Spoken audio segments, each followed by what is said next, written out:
ਆਪਾਂ ਜਿਸ ਮਸਲੇ ਨੂੰ ਮੁਖਾਤਬ ਹੋਏ ਹੈ, ਹਰੇਕ ਮਸਲੇ ਦੇ ਵਾਂਗ ਇਹ ਮਸਲਾ ਵੀ ਖਾਸ ਦਿੱਤੇ ਹੋਏ ਹਾਲਾਤ ਦੀ ਉਪਜ ਹੈ। ਆਮ ਤੌਰ ਦੇ ਉੱਪਰ ਸਮਾਜ ਦੇ ਵਿੱਚ ਵਾਪਰਦਾ ਕੀ ਹੈ ਕਿ ਕੋਈ ਵੀ ਮਸਲਾ ਉੱਠਦਾ, ਅਸੀਂ ਉਸ ਮਸਲੇ ਤੋਂ ਪ੍ਰਭਾਵਿਤ ਹੁੰਦੇ ਹਾਂ, ਉਹਦੇ ਅਸਰ ਜਾਂ ਉਹਦੀ ਮਾਰ ਦੇ ਹੇਠ ਆਉਂਦੇ ਹਾਂ, ਅਸੀਂ ਉਸ ਮਸਲੇ ਦੇ ਬਾਰੇ ਦੇ ਵਿੱਚ ਸੋਚਣਾ ਸ਼ੁਰੂ ਕਰਦੇ ਹਾਂ। ਅਤੇ ਜ਼ਿਆਦਾਤਰ ਇੱਦਾਂ ਹੁੰਦਾ ਕਿ ਅਸੀਂ ਉਸ ਮਸਲੇ ਦੀ ਜਿਹੜਾ ਇੱਕ ਘੇਰਾ ਸਾਹਮਣੇ ਆ ਗਿਆ ਹੁੰਦਾ, ਉਹਦੇ ਵਿੱਚ ਹੀ ਸੋਚਦੇ ਹਾਂ, ਉਹਦੇ ਵਿੱਚ ਹੀ ਉਹਨੂੰ ਨਜਿੱਠਣ ਦੀ ਕੋਸ਼ਿਸ਼ ਕਰਦੇ ਹਾਂ। ਪਰ ਕੋਈ ਵੀ ਮਸਲਾ ਕਿਸੇ ਖਲਾਅ ਦੇ ਵਿੱਚੋਂ ਨਹੀਂ ਪੈਦਾ ਹੁੰਦਾ। ਮਸਲੇ ਜਿਹੜੇ ਨੇ ਉਹ ਹਮੇਸ਼ਾ ਇੱਕ ਖਾਸ ਤਰ੍ਹਾਂ ਦੀ ਹਾਲਾਤ ਦੀ ਉਪਜ ਹੁੰਦੇ ਨੇ।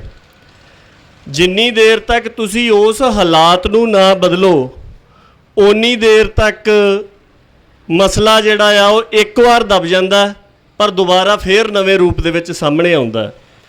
ਜਿਵੇਂ ਇੱਕ ਜੜ੍ਹਾਂ ਵਾਲਾ ਫੋੜਾ ਹੁੰਦਾ, ਉਹ ਫੋੜਾ ਜਦੋਂ ਉੱਪਰ ਮਾਸ ਦੇ ਉੱਪਰ, ਸਰੀਰ ਦੇ ਚਮੜੀ ਦੇ ਉੱਪਰ ਪ੍ਰਗਟ ਹੁੰਦਾ, ਤਾਂ ਉਹ ਇਸ ਗੱਲ ਦਾ ਪ੍ਰਗਟਾਵਾ ਆ ਕਿ ਸਰੀਰ ਦੇ ਵਿੱਚ ਬਿਮਾਰੀ ਨੇ ਜੜ੍ਹ ਲਾਈ ਹੋਈ ਹੈ, ਜਿਹਦੇ ਨਤੀਜੇ ਦੇ ਵਜੋਂ ਉਹ ਫੋੜਾ ਜਿਹੜਾ ਆ ਉਹ ਚਮੜੀ ਦੇ ਉੱਪਰ ਸਾਹਮਣੇ ਆਇਆ। ਤੁਸੀਂ ਉਹਦੇ ਉੱਪਰ ਜਿੰਨੇ ਮਰਜ਼ੀ ਫਹੇ ਰੱਖੀ ਜਾਓ, ਆਪਾਂ ਪਿੰਡਾਂ 'ਚ ਰਹਿੰਦੇ ਸਾਰੇ ਜਾਣਦੇ ਆ ਕਿ ਜੜ੍ਹਾਂ ਵਾਲਾ ਫੋੜਾ ਓਨੀ ਦੇਰ ਤੱਕ ਠੀਕ ਨਹੀਂ ਹੁੰਦਾ ਜਿੰਨੀ ਦੇਰ ਤੱਕ ਉਹਦੀਆਂ ਜੜ੍ਹਾਂ ਦਾ ਹੱਲ ਨਹੀਂ ਕੀਤਾ ਜਾਂਦਾ, ਉਹਦੀਆਂ ਜੜ੍ਹਾਂ ਨਹੀਂ ਵੱਢੀਆਂ ਜਾਂਦੀਆਂ ਜਾਂ ਉਹਦਾ ਇਲਾਜ ਨਹੀਂ ਕੀਤਾ ਜਾਂਦਾ। ਸੋ ਉਸੇ ਤਰ੍ਹਾਂ ਹੀ ਆਪਾਂ ਦੇਖੀਏ, ਆਪਾਂ ਜਿੰਨੇ ਵੀ ਮਸਲੇ ਪਿਛਲੇ ਸਮੇਂ ਦੇ ਦੌਰਾਨ ਸਾਹਮਣੇ ਆਏ ਆ, ਜ਼ਿਆਦਾਤਰ ਸਾਡੀ ਪਹੁੰਚ ਉਸ ਮਸਲੇ ਨੂੰ ਨਜਿੱਠਣ ਦੀ ਹੁੰਦੀ ਆ, ਜਾਂ ਕਹਿ ਲਓ ਕਿ ਫੋੜੇ ਦੇ ਉੱਪਰ ਫਹਾ ਰੱਖਣ ਦੀ ਹੁੰਦੀ ਆ। ਉਹਦੀਆਂ ਜੜ੍ਹਾਂ ਨੂੰ ਹੱਥ ਪਾਉਣ ਦੀ ਗੱਲ ਜਿਹੜੀ ਆ ਉਹ ਅਸੀਂ ਨਹੀਂ ਕਰਦੇ। ਸੋ ਜਿਹੜਾ ਇਹ ਖੇਤੀ ਬਿੱਲ ਆਏ ਨੇ, ਆਮ ਰੂਪ ਦੇ ਵਿੱਚ ਇਹ ਧਾਰਨਾ ਬਣ ਰਹੀ ਹੈ ਕਿ ਕਾਰਪੋਰੇਟਾਂ ਨੂੰ ਫਾਇਦਾ ਦਿਵਾਉਣ ਦੇ ਵਾਸਤੇ ਮੋਦੀ ਸਰਕਾਰ ਨੇ ਇੱਕ ਜਿੱਦ ਫੜੀ ਹੋਈ ਹੈ। ਉਹਦੇ ਵਿੱਚੋਂ ਉਹ ਖੇਤੀ ਕਾਨੂੰਨ ਲੈ ਕੇ ਆਈ ਹੈ ਨਵੇਂ, ਜਿਹਦੇ ਤਹਿਤ ਵਕਤੀ ਤੌਰ 'ਤੇ ਸ਼ਾਇਦ ਸਾਨੂੰ ਇਹਦੀ ਮਾਰ ਨਾ ਪਵੇ, ਪਰ ਲੰਬੇ ਸਮੇਂ ਦੇ ਵਿੱਚ ਕੁਝ ਸਾਲਾਂ ਤੱਕ ਇਹ ਗੱਲ ਹੋਣੀ ਹੈ ਕਿ ਵੱਡੀਆਂ ਕੰਪਨੀਆਂ ਨੇ ਜ਼ਮੀਨ ਦੇ ਉੱਪਰ ਕਾਬਜ਼ ਹੋ ਜਾਣਾ। ਇਹ ਗੱਲ ਬਿਲਕੁਲ ਦਰੁਸਤ ਹੈ। ਜਦੋਂ ਤੁਸੀਂ ਆਰਥਿਕ ਨੁਕਤੇ ਤੋਂ ਦੇਖਦੇ ਹੋ, ਉਦੋਂ ਇਹ ਗੱਲ, ਇਹ ਦਾਇਰਾ ਸਾਨੂੰ ਬਿਲਕੁਲ ਸਹੀ ਸਮਝ ਆਉਂਦਾ।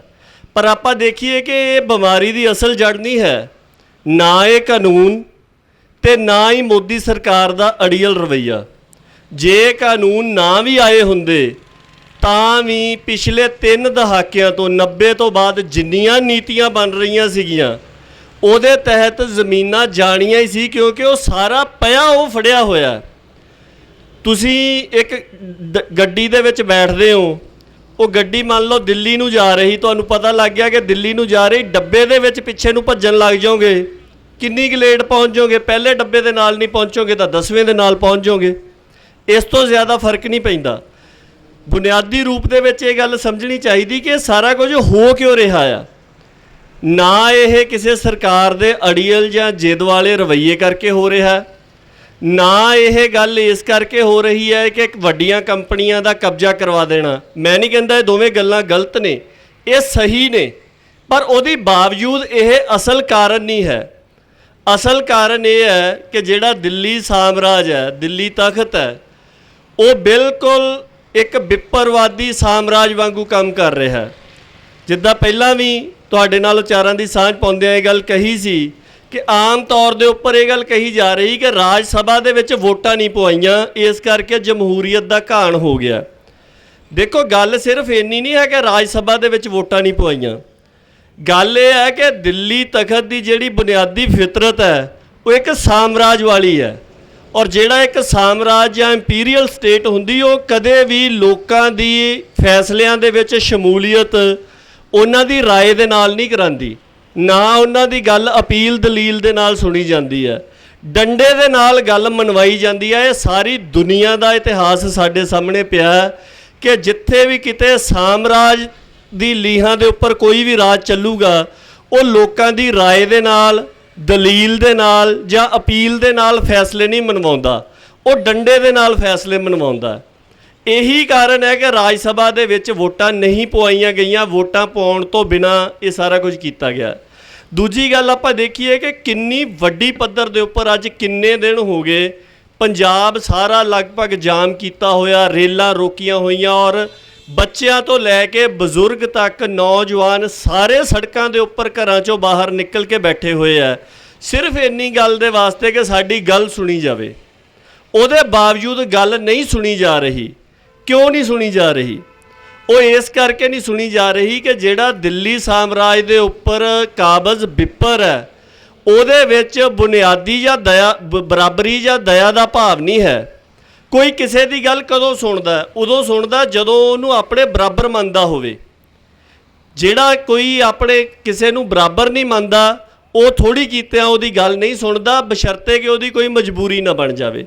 ਦੂਜੀ ਗੱਲ ਕਿ ਜਦੋਂ ਲੋਕ ਤਰਾਹੇਮਾਮ ਕਰ ਰਹੇ ਹੋਣ, ਤਰਾਹ ਹੋ ਰਹੀ ਹੋਵੇ ਲੋਕਾਈ ਦੇ ਵਿੱਚ, ਤਾਂ ਉਦੋਂ ਵੀ ਹਾਕਮ ਦਾ ਫਰਜ਼ ਬਣਦਾ ਕਿ ਉਹ ਘੱਟੋ ਘੱਟ ਦਇਆ ਦੇ ਭਾਵ ਦੇ ਵਿੱਚੋਂ ਹੀ ਸੁਣੇ। ਪਰ ਇਹ ਦੋਵੇਂ ਗੱਲਾਂ ਹੀ ਬਿੱਪਰਵਾਦ ਦੀ ਬੁਨਿਆਦੀ ਫਿਤਰਤ ਦੇ ਵਿੱਚ ਨਹੀਂ ਹਨ, ਕਿਉਂਕਿ ਉਹਦਾ ਇੱਕ ਬੁਨਿਆਦੀ ਟੀਚਾ ਇਹ ਹੈ ਕਿ ਉਹਨੇ ਆਪਣੇ ਆਪ ਨੂੰ ਉੱਤਮ ਸਥਾਪਿਤ ਕਰਨਾ ਹੈ ਤੇ ਬਾਕੀ ਸਾਰੇ ਲੋਕਾਂ ਨੂੰ ਆਪਣੇ ਅਧੀਨ ਕਰਨਾ ਹੈ। ਸੋ ਇਹਨਾਂ ਨੀਤੀਆਂ ਦੇ ਵਿੱਚੋਂ ਜਾਂ ਇਹਨਾਂ ਵਿਚਾਰਾਂ ਦੇ ਵਿੱਚੋਂ ਇਹ ਗੱਲ ਨਿਕਲ ਰਹੀ ਹੈ। ਅਗਲੀ ਜਿਹੜੀ ਗੱਲ ਹੈ ਉਹ ਆਉਂਦੀ ਹੈ ਸਾਮਰਾਜ ਆਪਣੀ ਕੈਪੀਟਲਿਜ਼ਮ ਦੀ, ਕਿ ਜਿਹਦੇ ਵਿੱਚੋਂ ਪੂੰਜੀਵਾਦੀ ਆਰਥਿਕਤਾ ਦਾ ਪ੍ਰਬੰਧ ਲੈ ਕੇ ਆਉਣਾ। ਉਹਦੇ ਤਹਿਤ ਜਿੱਦਾਂ ਪਹਿਲਾਂ ਵੀ ਜ਼ਿਕਰ ਕੀਤਾ ਕਿ 90 ਤੋਂ ਹੀ ਇਹ ਨੀਤੀ ਚੱਲ ਰਹੀ ਹੈ। ਮਸਲਾ ਆਪਣਾ ਸਿਰਫ ਇੰਨਾ ਆ ਕਿ ਹੁਣ ਦੇ ਸਮੇਂ ਦੇ ਵਿੱਚ ਜਿਹੜੀ ਧਿਰ ਸੱਤਾ ਦੇ ਉੱਪਰ ਕਾਬਜ਼ ਹੈ ਉਨੀ ਇਹ ਸਾਰਾ ਚੱਕਾ ਇੰਨੀ ਤੇਜ਼ੀ ਦੇ ਨਾਲ ਗੜਾਇਆ ਹੋਇਆ ਹੈ। ਔਰ ਪੰਜਾਬ ਦਾ ਮਾਮਲਾ ਜਾਂ ਇਹ ਬਿੱਲਾਂ ਦਾ ਮਾਮਲਾ ਇਹ ਕੋਈ ਬਾਕੀ ਮਾਹੌਲ ਦੇ ਨਾਲੋਂ ਟੁੱਟਿਆ ਹੋਇਆ ਨਹੀਂ ਹੈ। ਆਪਾਂ ਦੇਖੀਏ ਕਿ ਪਿਛਲੇ ਸਮੇਂ ਦੇ ਦੌਰਾਨ ਜਦੋਂ ਕਸ਼ਮੀਰ ਦਾ ਖਾਸ ਸਿਆਸੀ ਰੁਤਬਾ ਰੱਦ ਕੀਤਾ ਗਿਆ ਉਦੋਂ ਕਸ਼ਮੀਰੀਆਂ ਦੀ ਕਿਸੇ ਤਰ੍ਹਾਂ ਦੀ ਕੋਈ ਸ਼ਮੂਲੀਅਤ ਨਹੀਂ ਕੀਤੀ। ਇੱਕ ਮੁਕੰਮਲ ਸਟੇਟ ਅੱਜ ਸਵੇਰ ਤੱਕ ਉਹ ਸਟੇਟ ਹੈ। 2 ਘੰਟੇ ਪਾਰਲੀਮੈਂਟ ਦੇ ਵਿੱਚ ਡਰਾਮਾ ਚੱਲਦਾ ਹੈ। ਉਸ ਡਰਾਮੇ ਤੋਂ ਬਾਅਦ ਇਹ ਕਹਿ ਦਿੱਤਾ ਜਾਂਦਾ ਕਿ ਇਸ ਰਾਜ ਦੀ ਹੋਂਦ ਖਤਮ, ਇਹਨੂੰ ਤੋੜ ਕੇ ਇਹਦੇ 2 ਸੈਂਟਰ ਵਾਲੇ ਸੂਬੇ ਬਣਾਏ ਜਾਂਦੇ ਨੇ, ਭਾਵ ਜਿਹਨੂੰ ਆਪਾਂ ਯੂਟੀ ਕਹਿ ਦਿੰਦੇ ਆ, ਉਹ ਬਣਾਏ ਜਾਂਦੇ ਆ। ਉਸ ਤੋਂ ਬਾਅਦ ਦੇ ਵਿੱਚ ਨਾਗਰਿਕਤਾ ਸੋਧ ਦਾ ਕਾਨੂੰਨ ਆਇਆ। ਕਿੰਨੀ ਵੱਡੀ ਪੱਧਰ ਦੇ ਉੱਪਰ ਵਿਰੋਧ ਹੋਏ ਪਰ ਉਹ ਆਪਦੇ ਉਸ ਅਕੀਦੇ ਤੋਂ ਟਸ ਤੋਂ ਮਸ ਨਹੀਂ ਹੋਏ, ਉਸੇ ਗੱਲ ਦੇ ਉੱਪਰ ਰਹੇ। ਯੂਨਾਈਟਿਡ ਨੇਸ਼ਨਸ ਤੱਕ ਨੇ ਇਹ ਗੱਲ ਕਹੀ ਕਿ ਇਹ ਜਿਹੜਾ ਇਹਨਾਂ ਨੇ ਕਾਨੂੰਨ ਬਣਾਇਆ ਇਹ ਲੋਕਾਂ ਦੇ ਨਾਲ ਵਿਤਕਰਾ ਕਰਦਾ ਹੈ। ਵਿਤਕਰੇ ਵਾਲਾ ਜਿਹੜਾ ਕਾਨੂੰਨ ਹੈ ਉਹ ਦੁਨੀਆ ਦੇ ਵਿੱਚ ਨਹੀਂ ਬਣਨਾ ਚਾਹੀਦਾ। ਸਾਰਿਆਂ ਨੂੰ ਕਾਨੂੰਨ ਦੇ ਮੁਤਾਬਕ ਘੱਟੋ ਘੱਟ ਬਰਾਬਰ ਰੱਖਣਾ ਚਾਹੀਦਾ। ਪਰ ਉਹਦੇ ਬਾਵਜੂਦ ਵੀ ਉਹ ਗੱਲ ਨਹੀਂ ਮੰਨੀ ਗਈ। ਹੁਣ ਪੰਜਾਬ ਦੇ ਮਸਲੇ ਦੇ ਵਿੱਚ ਆਪਾਂ ਦੇਖੀਏ ਕਿ ਜਿਹੜੇ ਪ੍ਰਬੰਧ ਨੂੰ ਲਿਆਉਣ ਦੇ ਵਾਸਤੇ ਅਸੀਂ ਯਤਨਸ਼ੀਲ ਹੈ, ਅਸੀਂ ਨਹੀਂ ਕਹਿੰਦੇ ਕਿ ਉਹ ਪ੍ਰਬੰਧ ਨਹੀਂ ਕਾਇਮ ਰਹਿਣਾ ਚਾਹੀਦਾ। ਘੱਟੋ ਘੱਟ ਸਮਰਥਨ ਮੁੱਲ ਜਿਹਨੂੰ ਆਪਾਂ MSP ਕਹਿੰਦੇ ਆ ਜਾਂ ਸਰਕਾਰੀ ਖਰੀਦ ਹੈ, ਇਹ ਦੋਵੇਂ ਪ੍ਰਬੰਧ ਅਜਿਹੇ ਸੀਗੇ ਕਿ ਜਿਹੜੇ ਜਿਸ ਤਰ੍ਹਾਂ ਇੱਕ ਮਰੀਜ਼ ਨੂੰ ਆਕਸੀਜਨ ਲੱਗੀ ਹੁੰਦੀ ਹੈ, ਇਹ ਸਾਡੀ ਕਿਸਾਨੀ ਨੂੰ ਦਿੱਤੀ ਜਾ ਰਹੀ ਆਕਸੀਜਨ ਸੀਗੀ ਕਿ ਜਿਹਦੇ ਕਰਕੇ ਘੱਟੋ ਘੱਟ ਉਹਨਾਂ ਦੇ ਸਾਹ ਤਾਂ ਚੱਲਦੇ ਸੀਗੇ ਨਾ। ਹੁਣ ਤਾਂ ਬਿਲਕੁਲ ਸਾਹ ਬੰਦ ਕਰਨ ਦੀ ਨੌਬਤ ਆ ਗਈ ਤੇ ਉਸ ਰੁਕੇ ਹੋਏ ਸਾਹ ਦੇ ਇਲਾਜ ਵਾਸਤੇ ਅਸੀਂ ਕਹਿ ਲਓ ਕਿ ਅੱਜ ਸੜਕਾਂ ਦੇ ਉੱਪਰ ਉਤਰੇ ਹਾਂ। ਪਰ ਇਹ ਗੱਲ ਜ਼ਰੂਰ ਧਿਆਨ ਦੇ ਵਿੱਚ ਰੱਖਣੀ ਚਾਹੀਦੀ, ਸਾਡਾ ਵਕਤੀ ਮਸਲਾ ਕੀ ਹੈ ਤੇ ਸਾਡਾ ਦੂਰ ਦਾ ਜਾਂ ਲੰਬਾ ਮਸਲਾ ਕੀ ਹੈ। ਸਾਡਾ ਬੁਨਿਆਦੀ ਮਸਲਾ ਇਹ ਹੋਣਾ ਚਾਹੀਦਾ ਕਿਸਾਨਾਂ ਦਾ ਕਿ ਜਿਹੜੇ ਪ੍ਰਬੰਧ ਚੱਲ ਰਹੇ ਸੀ, ਜਦੋਂ ਪੰਜਾਬ ਦੇ ਲੋਕ ਇਹ ਨਹੀਂ ਚਾਹੁੰਦੇ ਕਿ ਪੰਜਾਬ ਦੇ ਵਿੱਚ ਇਹ ਕਾਨੂੰਨ ਲਾਗੂ ਹੋਣ, ਤਾਂ ਦਿੱਲੀ ਬੈਠੇ ਸਰਕਾਰ ਨੂੰ ਇਸ ਗੱਲ ਦਾ ਹੱਕ ਨਹੀਂ ਹੋਣਾ ਚਾਹੀਦਾ ਕਿ ਉਹ ਪੰਜਾਬ ਦੇ ਲੋਕਾਂ ਦੇ ਉੱਪਰ ਇਹ ਕਾਨੂੰਨ ਠੋਸੇ। ਜੇ ਉਹਨਾਂ ਨੂੰ ਲੱਗਦਾ ਕਿ ਬਹੁਤ ਭਲਾਈ ਦੇ ਨੇ ਪਰ ਪੰਜਾਬ ਦੇ ਲੋਕ ਉਹਦੇ ਨਾਲ ਸਹਿਮਤ ਨਹੀਂ ਹੈਗੇ, ਤਾਂ ਪੰਜਾਬ ਦੇ ਵਿੱਚ ਇਹ ਕਾਨੂੰਨ ਲਾਗੂ ਨਹੀਂ ਹੋਣੇ ਚਾਹੀਦੇ। ਦੂਸਰੀ ਗੱਲ ਇਹ ਹੈ ਕਿ ਜਿਹੜੇ ਪ੍ਰਬੰਧ ਦੇ ਤਹਿਤ ਇਹਨਾਂ ਦੀਆਂ ਆਪਣੀਆਂ ਰਿਪੋਰਟਾਂ ਨੇ ਕਿ ਜਿਹੜਾ ਮਿਨੀਮਮ ਸਪੋਰਟ ਪ੍ਰਾਈਜ਼ ਮਿੱਥਿਆ ਜਾਂਦਾ ਹੈ ਕਿ ਉਹ ਬਿਲਕੁਲ ਪੰਜਾਬ ਦਾ ਮਿਨੀਮਮ ਸਪੋਰਟ ਪ੍ਰਾਈਜ਼ ਕਿੰਨਾ ਹੋਣਾ ਜਾਂ ਪੰਜਾਬ ਦੀ ਉਪਜ ਦਾ ਭਾਅ ਕਿੰਨਾ ਹੋਣਾ ਆ, ਇਸ ਗੱਲ ਦਾ ਫੈਸਲਾ ਦਿੱਲੀ ਬੈਠੀ ਸਰਕਾਰ ਨੂੰ ਨਹੀਂ ਕਰਨਾ ਚਾਹੀਦਾ। ਇਸ ਗੱਲ ਦਾ ਫੈਸਲਾ ਪੰਜਾਬ ਦੇ ਲੋਕ ਕਰਨ।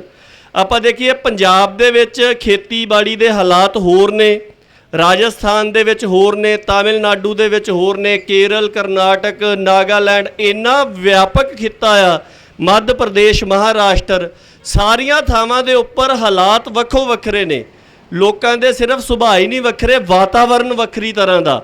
ਖਰਚੇ ਵੱਖਰੀ ਤਰ੍ਹਾਂ ਦੇ ਨੇ, ਫਸਲਾਂ ਵੱਖਰੀ ਤਰ੍ਹਾਂ ਦੇ ਨਾਲ ਪੈਦਾ ਹੁੰਦੀਆਂ, ਉਹਨਾਂ ਨੂੰ ਵਰਤਣ ਵਾਲੀ ਸਮੱਗਰੀ ਜਾਂ ਉਹਨਾਂ ਦੇ ਵਿੱਚ ਵਰਤੋਂ 'ਚ ਆਉਣ ਵਾਲੀ ਮਸ਼ੀਨਰੀ, ਉਹਦੇ 'ਚ ਕਿੰਨੀ ਲਾਗਤ ਆਉਣੀ ਹੈ, ਉਹਦੀ ਬਹੁਤ ਜ਼ਿਆਦਾ ਭਿੰਨਤਾ ਆ। ਇਸ ਕਰਕੇ ਸਾਰੇ ਖਿੱਤੇ ਦੇ ਵਾਸਤੇ ਇੱਕ ਭਾਅ ਬਣਾਉਣਾ ਇਹ ਕਿਸੇ ਵੀ ਤਰੀਕੇ ਦੇ ਨਾਲ ਨਿਆਂ ਸੰਗਤ ਗੱਲ ਨਹੀਂ ਹੈਗੀ। ਦੂਸਰੀ ਗੱਲ ਇਹ ਹੋਣੀ ਚਾਹੀਦੀ ਹੈ ਕਿ ਪੰਜਾਬ ਦੇ ਉਪਜ ਦਾ ਭਾਅ ਕੀ ਹੋਣਾ ਆ, ਉਹ ਪੰਜਾਬ ਦੇ ਲੋਕ ਤੈਅ ਕਰਨ। ਸੋ ਉਸ ਤੋਂ ਅਗਲੀ ਗੱਲ ਇਹ ਹੈ ਕਿ ਆਪਾਂ ਦੇਖੀਏ ਕਿ ਪੰਜਾਬ ਦੇ ਵਿੱਚ ਜਿਹੜੀ ਖੇਤੀਬਾੜੀ ਦੀ ਉਪਜ ਹੁੰਦੀ ਹੈ, ਸਾਡਾ ਮੁੱਖ ਕੁਦਰਤੀ ਸਾਧਨ ਜਿਹੜਾ ਆ ਉਹ ਦਰਿਆਈ ਪਾਣੀ ਹੈ। ਦਰਿਆਈ ਪਾਣੀ ਪੰਜਾਬ ਦੇ ਕੋਲ ਨਾ ਹੋਣ ਕਰਕੇ ਸਾਡੀ ਸਥਿਤੀ ਅੱਜ ਇਹ ਬਣੀ ਹੋਈ ਹੈ ਕਿ ਜ਼ਮੀਨੀ ਪਾਣੀ ਦਾ ਪੱਧਰ ਬਹੁਤ ਜ਼ਿਆਦਾ ਨੀਵਾਂ ਡਿੱਗ ਗਿਆ। ਸੋ ਇਹ ਇਕੱਲਾ ਸਾਡੀ ਆਰਥਿਕਤਾ ਦਾ ਮਸਲਾ ਨਹੀਂ ਹੈ ਕਿ ਇਹਦੇ ਨਾਲ ਸਿਰਫ ਸਾਡੀ ਆਰਥਿਕ ਤਬਾਹੀ ਨਹੀਂ ਹੋ ਰਹੀ, ਸਾਡੇ ਵਾਤਾਵਰਣ ਦੀ ਬਹੁਤ ਵੱਡੀ ਤਬਾਹੀ ਹੋ ਰਹੀ ਹੈ। ਵੱਡੀਆਂ ਅਦਾਰਿਆਂ ਦੇ ਵੱਲੋਂ ਇਹ ਰਿਪੋਰਟਾਂ ਆ ਰਹੀਆਂ ਕਿ ਪੰਜਾਬ ਦੀ ਧਰਤੀ ਰਹਿਣ ਯੋਗ ਨਹੀਂ ਰਹਿਣੀ। ਉਹਦਾ ਕਾਰਨ ਇਹ ਹੈ ਕਿ ਪੰਜਾਬ ਦੇ ਬਹੁਤੇ ਜਿਹੜੇ ਜ਼ਮੀਨੀ ਪਾਣੀ ਦਾ ਪੱਧਰ ਆ ਉਹ ਹੇਠਾਂ ਚਲਿਆ ਗਿਆ, ਔਰ ਸਿੱਧੇ ਤੌਰ ਦੇ ਉੱਪਰ ਇਹਦਾ ਅਸਰ ਕਿਸਾਨੀ ਨੂੰ ਇਵੇਂ ਵੀ ਪੈਂਦਾ ਕਿ ਜਦੋਂ ਤੁਹਾਨੂੰ ਆਪਾਂ ਦੇਖੀਏ ਫਸਲ ਦਾ ਜਿੰਨਾ ਕੁ ਭਾਅ ਮਿਲਦਾ ਉਹਦੇ ਵਿੱਚ ਸਿਰਫ ਗੁਜ਼ਾਰਾ ਚੱਲਦਾ। ਜਦੋਂ ਕਿਸੇ ਨੂੰ ਵੀ ਬੋਰ ਡੂੰਘਾ ਕਰਾਉਣਾ ਪੈ ਜਾਂਦਾ ਜਾਂ ਕੋਈ ਵੀ ਇਸ ਤਰ੍ਹਾਂ ਦਾ ਖਰਚਾ ਕਰਨਾ ਪੈ ਜਾਂਦਾ, ਉਹ ਦੁਬਾਰਾ ਉਸ ਚੱਕਰ ਦੇ ਵਿੱਚੋਂ ਨਿਕਲ ਨਹੀਂ ਪਾਉਂਦੇ। ਸੋ ਕਹਿਣ ਦਾ ਭਾਵ ਕੁੱਲ ਮੁਕੰਮਲ ਰੂਪ ਦੇ ਵਿੱਚ ਇਹ ਹੈ ਕਿ ਇਹ ਮਸਲਾ ਸਿਰਫ ਇੱਕ ਮਸਲਾ ਆ, ਪਰ ਇਸ ਮਸਲੇ ਦੀ ਜੜ ਉਹਨਾਂ ਹਾਲਾਤਾਂ ਦੇ ਵਿੱਚ ਪਈ ਹੋਈ ਹੈ। ਸੋ ਸਾਨੂੰ ਦੋ ਪੱਧਰ ਦੇ ਜਿਹੜੇ ਪ੍ਰੋਗਰਾਮ ਨੇ ਉਹ ਅਪਣਾਉਣੇ ਚਾਹੀਦੇ ਆ। ਪਹਿਲੇ ਪੱਧਰ ਦੇ ਉੱਪਰ ਤੇ ਇਹ ਗੱਲ ਹੋਵੇ ਕਿ ਜਦੋਂ ਇਹ ਕਾਨੂੰਨ ਪੰਜਾਬ ਦੇ ਲੋਕ ਨਹੀਂ ਚਾਹੁੰਦੇ ਕਿ ਲਾਗੂ ਹੋਵੇ, ਪੰਜਾਬ ਦੇ ਵਿੱਚ ਲਾਗੂ ਨਾ ਹੋਣ। ਦੂਜਾ ਜਿਹੜਾ ਇੱਕ ਮੁਨਾਫੇ ਦਾ ਫਾਰਮੂਲਾ ਦਿੱਤਾ ਗਿਆ ਕਿ ਘੱਟੋ ਘੱਟ ਭਾਅ ਕਿਸ ਤਰ੍ਹਾਂ ਮਿੱਥਿਆ ਜਾਵੇ, ਜਿਹੜਾ ਜ਼ਿਮੀਂਦਾਰ ਦਿਹਾੜੀ ਲਾ ਰਿਹਾ ਉਹਦੀ ਦਿਹਾੜੀ ਵੀ ਵਿੱਚ ਗਿਣੀ ਜਾਵੇ, ਔਰ ਉਸ ਤੋਂ ਇਲਾਵਾ ਘੱਟੋ ਘੱਟ ਉਹਨੂੰ 50% ਮੁਨਾਫਾ ਦਿੱਤਾ ਜਾਵੇ ਤਾਂ ਕਿ ਉਹ ਆਪਣੇ ਅਗਲੇ ਖਰਚੇ ਵਿਉਣ ਸਕੇ, ਆਪ ਦਾ ਜਿਹੜਾ ਸਮਾਜਿਕ ਜੀਵਨ ਹੈ ਉਹਨੂੰ ਵਧੀਆ ਤਰੀਕੇ ਦੇ ਨਾਲ ਜਿਉਂ ਸਕੇ। ਸੋ ਉਹ ਚੀਜ਼ ਲਾਗੂ ਹੋਣੀ ਚਾਹੀਦੀ।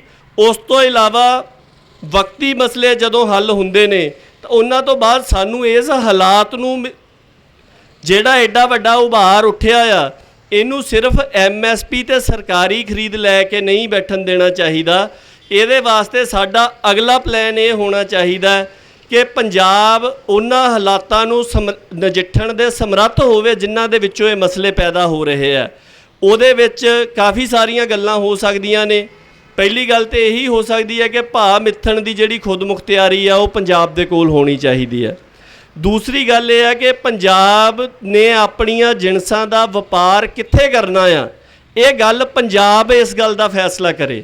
ਜਿੰਨਾ ਟਰੱਕ ਦਾ ਚੱਕਾ ਗਿੜ ਕੇ ਸਾਡੀ ਫਸਲ ਕਲਕੱਤੇ ਜਾਂ ਬੰਬੇ ਦੇ ਵਿੱਚ ਪਹੁੰਚਦੀ ਹੈ ਕਿਸੇ ਦੂਜੀ ਥਾਂ ਦੇ ਉੱਪਰ ਜਾਣ ਦੇ ਲਈ, ਓਨਾ ਹੀ ਜੇ ਟਰੱਕ ਦਾ ਚੱਕਾ ਚੱਲੇ ਤਾਂ ਸਾਨੂੰ ਤੁਰਕੀ ਤੱਕ ਦਾ ਲਾਂਘਾ ਇੱਧਰ ਮਿਲਦਾ ਆ। ਔਰ ਆਪਾਂ ਦੇਖੀਏ ਕਿ ਅੰਮ੍ਰਿਤਸਰ ਖਾਸ ਤੌਰ ਦੇ ਉੱਪਰ 47 ਤੋਂ ਪਹਿਲਾਂ ਏਸ਼ੀਆ ਦੀ ਸਭ ਤੋਂ ਵੱਡੀ ਖੁਸ਼ਕ ਬੰਦਰਗਾਹ ਸੀ। ਕਰੋੜਾਂ ਦਾ ਵਪਾਰ ਉਸ ਸਮੇਂ ਦੇ ਵਿੱਚ ਅੰਮ੍ਰਿਤਸਰ ਦੇ ਰਾਹੀਂ ਹੁੰਦਾ ਸੀ। ਹੁਣ ਦਿੱਲੀ ਬੈਠੇ ਹਾਕਮ ਨੂੰ ਆਪਣੀ ਨੇਸ਼ਨ ਸਟੇਟ ਬਣਾਉਣ ਦੇ ਵਾਸਤੇ ਕਿਸੇ ਗਵਾਂਢੀ ਦੇ ਨਾਲ ਆਪਣਾ ਮਾਹੌਲ ਵਿਗਾੜ ਕੇ ਰੱਖਣਾ ਉਹਨਾਂ ਦੀ ਜ਼ਰੂਰਤ ਹੋ ਸਕਦੀ ਹੈ, ਪੰਜਾਬ ਦੇ ਲੋਕਾਂ ਦੀ ਜ਼ਰੂਰਤ ਨਹੀਂ ਹੈ। ਕਰਤਾਰਪੁਰ ਸਾਹਿਬ ਦਾ ਲਾਂਘਾ ਖੁੱਲ੍ਹਿਆ, ਸਾਡੇ ਲੋਕਾਂ ਨੇ ਜਾ ਕੇ ਦੇਖਿਆ ਕਿ ਕਿੰਨੀ ਅਪਣੱਤ, ਕਿੰਨਾ ਪਿਆਰ ਸਾਡਾ ਹੈਗਾ ਆ ਅੱਜ ਵੀ। ਸੋ ਇਹ ਉਹਨਾਂ ਦੀ ਮਜਬੂਰੀ ਹੋ ਸਕਦੀ।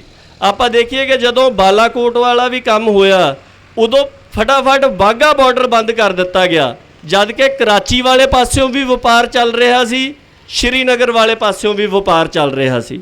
ਉਹੀ ਗਵਾਂਢੀ ਮੁਲਕ ਹੈ, ਪੰਜਾਬ ਦੇ ਵਿੱਚੋਂ ਹੀ ਵਪਾਰ ਕਿਉਂ ਬੰਦ ਕੀਤਾ ਜਾਂਦਾ? ਦੂਜੀ ਗੱਲ ਇਹ ਹੈ ਕਿ ਜਿੱਦਣ ਸਾਡੇ ਇੱਥੇ ਆਲੂ ਜਾਂ ਸਾਡੀਆਂ ਜਿਹੜੀਆਂ ਸਬਜ਼ੀਆਂ ਨੇ ਉਹ ਇੱਥੇ 2-2 ਰੁਪਏ ਨੂੰ ਰੁਲ ਰਹੀਆਂ ਹੁੰਦੀਆਂ, ਉਦੋਂ ਲਾਹੌਰ ਦੇ ਵਿੱਚ ਉਹਨਾਂ ਚੀਜ਼ਾਂ ਦਾ ਭਾਅ ਕਿਸੇ ਦਾ 100 ਰੁਪਏ ਹੁੰਦਾ, ਕਿਸੇ ਦਾ 200 ਰੁਪਏ ਹੁੰਦਾ। ਅੰਮ੍ਰਿਤਸਰ ਬੈਠਾ ਕਿਸਾਨ ਜਲੰਧਰ ਲੇਟ ਪਹੁੰਚਦਾ, ਜੇ ਉਹਨੂੰ ਲਾਂਘਾ ਮਿਲੇ, ਉਹਦੀ ਜਿਹੜੀ ਉਪਜ ਆ ਉਹ ਲਾਹੌਰ ਦੇ ਵਿੱਚ ਪਹਿਲਾਂ ਪਹੁੰਚ ਸਕਦੀ ਹੈ, ਜਾਂ ਉਹਦੇ ਰਾਹੀਂ ਬਾਕੀ ਅਰਬ ਮੁਲਕ, ਜਿੰਨਾ ਅਰਬ ਮੁਲਕ ਆ ਉੱਥੇ ਖੇਤੀ ਨਹੀਂ ਹੁੰਦੀ। ਮਨੁੱਖ ਨੇ ਬੁਨਿਆਦੀ ਰੂਪ ਦੇ ਵਿੱਚ ਤਾਂ ਖਾਣਾ ਸਭ ਤੋਂ ਵੱਡੀ ਚੀਜ਼ ਹੈ ਨਾ ਜਿੰਦੇ ਰਹਿਣ ਦੇ ਵਾਸਤੇ। ਸੋ ਉਹ ਸਾਰਾ ਕੁਝ ਬਾਹਰੋਂ ਮੰਗਵਾਉਂਦੇ ਆ। ਸਾਡੀਆਂ ਚੀਜ਼ਾਂ ਇੱਥੇ ਰੁਲਦੀਆਂ ਨੇ, ਉਹ ਹੋਰਨਾਂ ਪਾਸਿਆਂ ਤੋਂ ਮੰਗਵਾ ਰਹੇ, ਜਦ ਕਿ ਸਾਨੂੰ ਇੱਕ ਬੜਾ ਵਧੀਆ ਲਾਂਘਾ ਮਿਲ ਸਕਦਾ। ਸੋ ਇਸ ਗੱਲ ਦਾ ਫੈਸਲਾ ਪੰਜਾਬ ਦੇ ਲੋਕਾਂ ਦੇ ਹੱਕ ਦੇ ਵਿੱਚ ਹੋਣਾ ਚਾਹੀਦਾ ਕਿ ਉਹਨਾਂ ਨੇ ਵਪਾਰ ਕਿੱਧਰ ਕਰਨਾ ਤੇ ਕਿੱਧਰ ਨਹੀਂ ਕਰਨਾ। ਤੀਸਰੀ ਗੱਲ ਜਿਹੜੀ ਆ ਉਹ ਸਾਡੇ ਕੁਦਰਤੀ ਸਾਧਨਾਂ ਦੀ ਹੈ। ਜਦੋਂ ਹਰ ਇੱਕ ਖਿੱਤੇ ਨੂੰ ਇਹ ਹੱਕ ਹੈ ਕਿ ਉਹ ਆਪਣੇ ਕੁਦਰਤੀ ਸਾਧਨਾਂ ਦਾ ਆਪਣੀ ਮਰਜ਼ੀ ਤੇ ਆਪਣੇ ਮਾਹੌਲ ਦੇ ਮੁਤਾਬਕ, ਜਿੱਦਾਂ ਆਪਾਂ ਆਮ ਹੀ ਕਹਿੰਦੇ ਆ ਕਿ ਰਾਜਸਥਾਨ ਦੇ ਵਿੱਚੋਂ ਪੱਥਰ ਨਿਕਲਦਾ ਤੇ ਉਹਦੇ ਉੱਤੇ ਰਾਜਸਥਾਨ ਦੀ ਮਾਲਕੀ ਹੈ, ਉਹ ਆਪਦੀ ਮਰਜ਼ੀ ਦੇ ਨਾਲ ਜਿਹਨੂੰ ਦੇਣਾ ਦਿੰਦੇ ਆ। ਬਿਹਾਰ ਦੇ ਵਿੱਚੋਂ ਕੋਲਾ ਨਿਕਲਦਾ ਤਾਂ ਉਹ ਉਹਨਾਂ ਦੀ ਮਾਲਕੀ ਆ, ਅਗਲੇ ਆਪਦੀ ਮਰਜ਼ੀ ਨਾਲ ਕਿਸੇ ਨੂੰ ਦਿੰਦੇ ਨੇ। ਸੋ ਉਸੇ ਤਰ੍ਹਾਂ ਜਿਹੜਾ ਪੰਜਾਬ ਦੇ ਕੁਦਰਤੀ ਸਾਧਨ ਨੇ ਉਹਨਾਂ ਦੇ ਉੱਪਰ ਹੱਕ ਪੰਜਾਬ ਨੂੰ ਹੋਣਾ ਚਾਹੀਦਾ। ਇੰਨੀਆਂ ਕੁ ਬੇਨਤੀਆਂ ਨੇ। ਇੱਕ ਗੱਲ ਇਹ ਮੰਨ ਕੇ ਚੱਲੀਏ ਕਿ ਇਹ ਮਸਲਾ ਕਿਸੇ ਵੀ ਖਲਾਅ ਦੇ ਵਿੱਚੋਂ ਨਹੀਂ ਪੈਦਾ ਹੋਇਆ, ਇਸ ਕਰਕੇ ਇਕੱਲੇ ਮਸਲੇ ਨੂੰ ਮੁਖਾਤਬ ਹੋਣ ਦੇ ਨਾਲ ਮਸਲਾ ਹੱਲ ਨਹੀਂ ਹੋਣਾ। ਸਾਨੂੰ ਦੋ ਪੱਧਰ ਦੀ ਨੀਤੀ ਅਪਣਾਉਣੀ ਚਾਹੀਦੀ ਹੈ। ਇੱਕ, ਅਸੀਂ ਉਹਨਾਂ ਗੱਲਾਂ ਨੂੰ ਮੁਖਾਤਬ ਹੋਈਏ ਜਿਹੜੇ ਬਿਲਕੁਲ ਵਕਤੀ ਸਰੋਕਾਰ ਨੇ, ਜਿਨ੍ਹਾਂ ਤੋਂ ਬਿਨਾਂ ਸਾਡੀ ਕਿਸੇ ਵੀ ਤਰ੍ਹਾਂ ਦੀ ਵਿਸ਼ਵਾਸ ਬਹਾਲੀ ਨਹੀਂ ਹੁੰਦੀ, ਤੇ ਦੂਸਰੇ ਉਹ ਨੇ ਜਿਨ੍ਹਾਂ ਤੋਂ ਬਿਨਾਂ ਸਾਡਾ ਹੱਲ ਨਹੀਂ ਹੁੰਦਾ। ਅੱਜ ਇਹ ਕਾਨੂੰਨ ਵਾਪਸ ਵੀ ਹੋ ਜਾਂਦੇ ਨੇ, ਪਰ ਉਹਦੇ ਬਾਵਜੂਦ ਵੀ ਕਿਸਾਨ ਕਰਜ਼ੇ ਦੇ ਹੇਠ ਨੇ, ਉਹਨਾਂ ਨੂੰ ਉਪਜ ਦਾ ਸਹੀ ਭਾਅ ਨਹੀਂ ਮਿਲਦਾ। ਇਹ ਸਾਰੀਆਂ ਸਮੱਸਿਆਵਾਂ ਦਾ ਹੱਲ ਇਹਨਾਂ ਗੱਲਾਂ ਦੇ ਵਿੱਚ ਪਿਆ ਹੋਇਆ ਕਿ ਇਹਨਾਂ ਦੇ ਬਾਰੇ ਦੇ ਵਿੱਚ ਫੈਸਲਾ ਕਰਨ ਦਾ ਹੱਕ ਜਿਹੜਾ ਆ ਉਹ ਪੰਜਾਬ ਦੇ ਲੋਕਾਂ ਦੇ ਕੋਲ ਹੋਣਾ ਚਾਹੀਦਾ, ਦਿੱਲੀ ਬੈਠੇ ਹਾਕਮ ਕੋਲ ਨਹੀਂ ਹੋਣਾ ਚਾਹੀਦਾ। ਇਹ ਲੜਾਈ ਇੰਨੀ ਸੁਖਾਲੀ ਵੀ ਨਹੀਂ ਹੈ, ਲੰਮੀ ਹੈ, ਪਰ ਆਪਾਂ ਦੇਖੀਏ ਕਿ ਜਦੋਂ ਹੋਂਦ ਦਾ ਸਵਾਲ ਹੋਵੇ ਤਾਂ ਉਹਨਾਂ ਗੱਲਾਂ ਨੂੰ ਮੁਖਾਤਬ ਹੋਣਾ ਪੈਂਦਾ। ਸੋ ਇਸ ਸੰਬੰਧ ਦੇ ਵਿੱਚ ਇੰਨੀਆਂ ਕੁ ਬੇਨਤੀਆਂ ਨੇ। ਗੁਰੂ ਮਹਾਰਾਜ ਭਲੀ ਕਰਨ। ਵਾਹਿਗੁਰੂ ਜੀ ਕਾ ਖਾਲਸਾ, ਵਾਹਿਗੁਰੂ ਜੀ ਕੀ ਫਤਿਹ।